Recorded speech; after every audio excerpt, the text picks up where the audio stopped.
Angel நம்பர்ஸ பத்தின ஒரு சின்ன அலசல் தான் இது. இப்போ சோஷியல் மீடியாவுல எங்க பார்த்தாலும் இந்த ஏஞ்சல் நம்பர்ஸ் பத்தி தான் பேசிட்டு இருக்காங்க, இல்லையா? சரி, இது உண்மையிலே வேலை செய்யுமா இல்ல சும்மா ஒரு மூட நம்பிக்கையா? வாங்க இத பத்தி கொஞ்சம் விரிவாவே பார்க்கலாம். முதல்ல இது ஒரு சைக்காலஜிக்கல் விளையாட்டுங்க. அதாவது நீங்க ஒரு விஷயத்தை ஆழமா நம்ப ஆரம்பிச்சிட்டீங்கன்னா உங்க மூளை அதை எல்லா இடத்திலும் தேட ஆரம்பிக்கும். சாய்பாபா பக்தருக்கு எல்லா இடத்துலயும் சாய்பாபா தெரியற மாதிரி தான் இதுவும். நீங்க அடிக்கடி பார்க்குற ஃபோன் டைம், பேட்டரி பர்சன்டேஜ் இதுலெல்லாம் அந்த நம்பர் தெரியறதுக்கு காரணம் தேவதைகள் இல்ல, உங்க மூளை தான் அதுக்கு அதிக கவனம் கொடுக்குது. ரெண்டாவது, இந்த ஏஞ்சல் நம்பர்ஸ் கான்செப்டே மேற்கத்திய நாடுகள்ல இருந்து வந்தது. அங்க கடவுள் வழிபாடு குறைவா இருக்கிறதால மக்கள் இந்த மாதிரி விஷயங்களை தேடுறாங்க. ஆனா நம்ம நாட்டுல ஆயிரக்கணக்கான தெய்வங்கள் இருக்கு.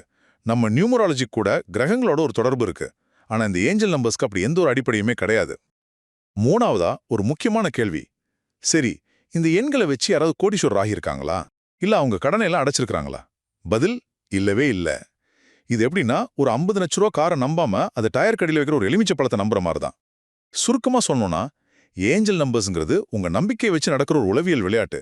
இதுக்கு எந்த ஒரு அறிவியல் ஆதாரமோ நிஜமான பலனும் கிடையாது.